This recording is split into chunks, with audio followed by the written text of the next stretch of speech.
విస్తారమైన శ్రమల ద్వారా పరీక్షించబడతాడు, విస్తారమైన పోరాటాల ద్వారా పరీక్షించబడ్డాడు. మొట్టమొదటి అన్నం లేచి ఆయన బ్రతుకు తెరవే ఉండద్దని పట్టి లాగి గోతిలో పడద్రోసారు. నంబర్ 1 గోతిలో పడగొస్తారు. తీసి బయటకు తీసి డబ్బులకు అమ్ముకున్నారు. అడ్రస్ లేకుండా ఆయన ఎన్నడూ చూడని దేశానికి అమ్మేశారు. రెండవది అమ్మి వేయబడిన తర్వాత మూడవదిగా దేశంలో భయంకరమైన ముద్ర వేయబడ్డది. ఒక మినిస్టర్ భార్యని ఆయన తప్పుడు పనికి ప్రయాసపడ్డాడని, తప్పుడు పని చేశాడని చెప్పి ఆయనకు భయంకరంగా ముద్ర వేయబడి ఆయన ఆ దేశంలో ఉన్న సెంట్రల్ జైల్లోకి వెళ్ళిపోయారు. ఆయన విడిపించి వారు అక్కడ ఎవరూ లేరు.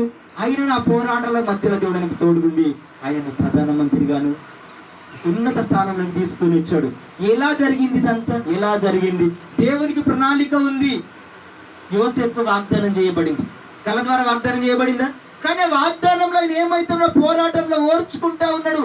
ఆ పోరాటంలో ప్రార్థన చేస్తా ఉన్నాడు. ఆ పోరాటంలో తప్పుడు పని చేయట్లేదు. ఆ పోరాటంలో జారిపోవట్లేదు. ఆ శ్రమల్లో జారిపోవట్లేదు. ఆ శ్రమల్లో ఏమవుతుంది? దేవుని స్తుతిస్తూ ఆరేస్తూ అనుభవిస్తూ ముందుకెళ్తున్నాడు. కానీ దూషిస్తున్నాడు ఆ ప్రజల్ని, దూషిస్తున్నాడు ఆ లోకముని, అవమానపరుస్తున్నాడు ఆ లోకముని, అవమానపరుస్తున్నాడు ప్రజల్ని, అధికారులని, ఇంకొకరిని. ఆయన ఏ విధం చేతనైనా ఆ దర్శనం నుంచి వైదొలగట్ల.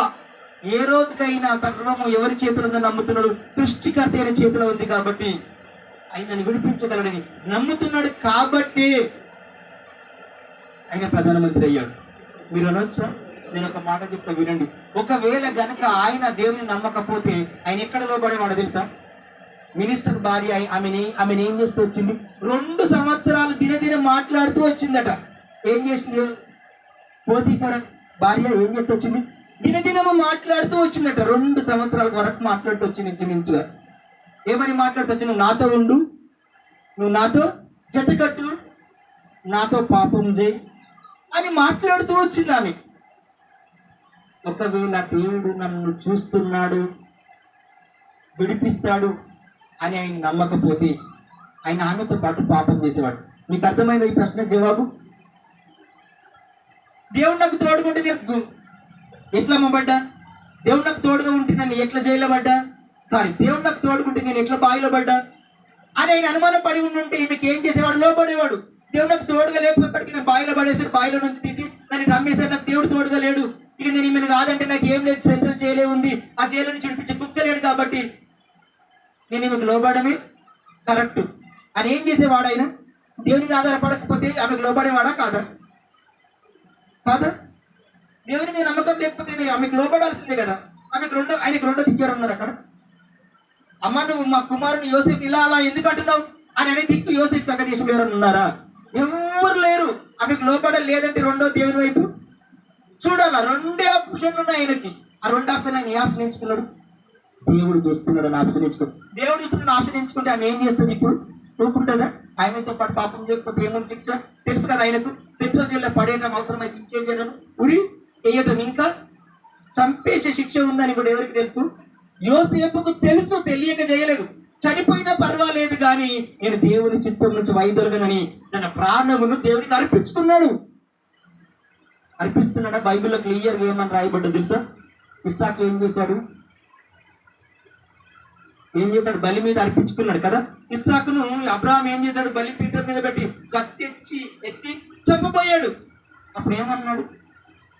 అబ్రహామా, ఇందు మూలముగా నీవు నాకు లోబడదు అని నేను నిన్ను తెలుసుకున్నాను, ఒకడైనా నీ కుమారు నాకు ఇవ్వడానికి నువ్వు వెనకాడలేదు అన్నాడు. అందుమూలంగా దేవుడు తెలుసుకున్నాడు. కాబట్టి మన ప్రాణం పోయే పరిస్థితికి వచ్చినప్పుడు, పరీక్షించినప్పుడు దేవుడు మనం ఎవరము తేల్తాం. అంతేగాని ప్రాణం పోకముందే చిన్న వాటికే పాపం చేస్తూ, చిన్న వాటికి దేవుని దర్శనమును, చిన్న వాటికి దేవుని వాగ్దానమును మనము గుర్తు పెట్టుకోక దేవుని చిత్తం, దేవుని శక్తిని, దేవుని సన్నిధిని మరచిపోయి పాపానికి, శాపానికి, అక్రమానికి, అన్యాయానికి అన్నిటికి లోపడతా ఉంటే నీ పట్ల విస్తారమైన ప్రణాళికలు కలిగి ఉన్న దేవుడు ఎక్కిస్తాడు యోసేపు అని నిన్ను. దావీదుకు దేవుడు 13 సంవత్సరాలు అప్పుడు ఒక వాగ్దానం చేశాడు, నేను రాజుగా చెప్తానని.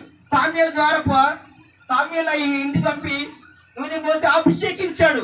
కానీ రాజు అయ్యాడు ఏంటని 20 సంవత్సరాలు తరమబడ్డాడు. తెలుసా మీకు? 20 సంవత్సరాలు తరమబడ్డ తర్వాత రాజు అయ్యాడు. ఆ 20 సంవత్సరాలు దావీదును దేవుడు అభిషేకించడానికి ఏమి ఎదురైనా ఆయనకు? పోరాటాలు. లేకపోతే పోరాటం వచ్చేదా? లేకపోతే సౌలు రాజు ఆయన మీద విషపు చూపేవాడా? దేవుడు అభిషేకిస్తే ఏం జరిగింది?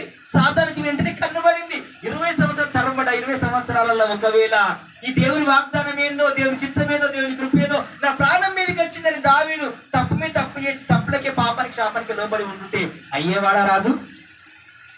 అయ్యేవాడా? అభిషేకించినంత మాత్రం రాజు అయ్యేవాడు కాదు. సౌలు కూడా అభిషేకించాడు కానీ సౌలు దేవుని చిత్తానికి లోబడలేనందువల్ల దేవుడు త్రోసేశాడు. మరి ఈ దావీదు కూడా దేవుని చిత్తం లోబడకపోతే ఈయన కూడా త్రోసేసేవాడు, ఏ అనుమానం లేదు. అర్థమైందా? నిశ్చయంగా మరి మనందరికి కూడా వాగ్దానాలు చేయబడ్డాయి కదా. నీ కుటుంబాన్ని ఆశ్రయిస్తా, నీ పొజిషన్ మారుస్తా, అన్ని ఒక్కడైనా నిన్ను 1000 మందిగా మారుస్తా, రకరకాల వాగ్దానాలు మీకు ఇచ్చి ఉంటాడు. ఆ వాగ్దానాన్ని మీ జీవితం నెరవేరాలంటే, దేవుని చిత్తం మీద నెరవేరాలంటే, ఏమి లేని స్థితిలో మిమ్మల్ని పై స్థానం తీసుకొని రావాలంటే మీరును దేవుని శిష్యులుగా మారాలి, మీరును దేవుని పరిచయం పాల్పంపులు పొందాలి, దేవుని చిత్తం లోబడాలి, దేవునికి అప్పచెప్పుకోవాలి, దేవుని ప్రతినిధి దేవుడు ఏర్పడేసుకున్న దేవుని సేవకులకు లోబడాలి. దేవుని సేవకుని దేవుడు ఏర్పాటు చేశాడు కాబట్టి, అది ఆయన చేతిలో పెట్టాడు కాబట్టి లోబడాల్సింది. ఓకే, అందరికీ దేవుడే గురువు, అందరికీ దేవుడే కాపరి, అందరికీ ఆ దేవుడే నాయకుడు కాదని కాదు, కానీ దేవుడు ఏర్పడిసిన ప్రతి కార్యమును మనము నెరవేరుస్తుండాలి.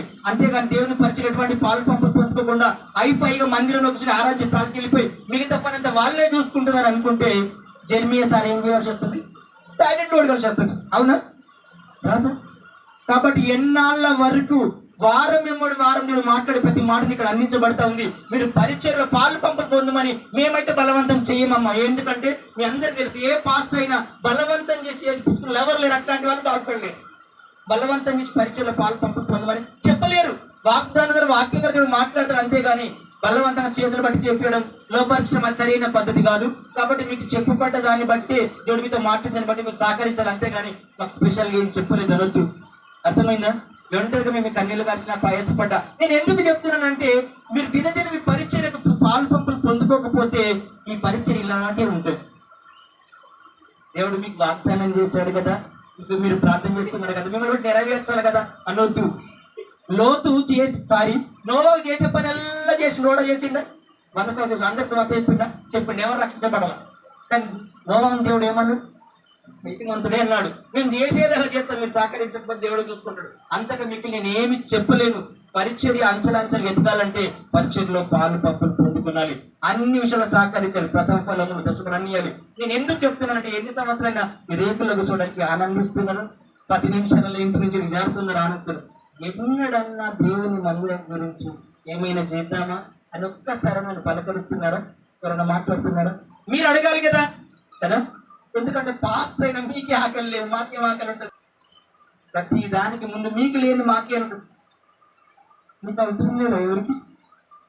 మీ మందిరం గురించి ప్రార్థన చేస్తున్నారా? మీరు రోజు తప్పకుండా పరిచర్య గురించి రోజు ప్రార్థన చేస్తున్నారా? సాతాను ఎంతనన్నా శోధించని, ఎంతనన్నా పరీక్షించగలుగుతాడు, ఏమైనా చేయని, ఆ పరిచయం ఏమైనా చేయని, ఆ మందిరం ఏమైనా పర్వాలేదు, మా కుటుంబాలు బాగుంటే చాలు అని అనుకున్నంత వరకు ఆ దేవుడే మీకు తోడుగా లేకపోతే, ఆ దేవుడే మీ కుటుంబాన్ని ఎత్తుకోకపోతే, ఆ దేవుని హస్తమే మీ కుటుంబానికి తోడుగా లేకపోతే, మీరు ఎన్ని రకాల ప్రయాసపడ్డా మీ శరీరంతో పనిచేసి అనుభవించగలరేమో కానీ తర్వాత మా తరతరాలుగా మీరు దీవెనగా మారలేరు, మీ పిల్లలకు దీవెనగా మారలేరు, మీ పరిస్థితి దీవెనగా మారలేరు, మీరు పరలోకానికి దీవెనగా మారలేరు, పరిచయం దీవెనకరంగా మారలేరు. మీరు దేనికి దీవెనకరంగా మారక ముగింపు నరకంలోకి తప్ప మరెక్కడికి వెళ్ళరు. అందులో ఎటువంటి అనుమానం లేదు.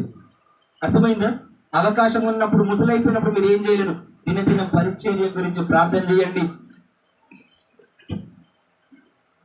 దేవుని మందిరం గురించి ప్రార్థన చేయండి, ప్రతి పరిస్థితి గురించి ప్రార్థన చేయండి, ప్రతి శనివారం ప్రార్థనకు రండి, అందరూ పాల్పంపులు పొందండి, ఐక్యంగా ఉండడం నేర్చుకోనండి. అంతేగాని ప్రతి బలహీనత బయట టప్పు మట్టి చాటించండి, బలహీనత కొండలు చాటిస్తే ఏం రాదమ్మ, అందరూ నరులమే కాబట్టి బలహీనతలు కాదు, దేవుని చిత్తమును దేవుని వైపు చూసి అందరం లోబడుతుంది కాక.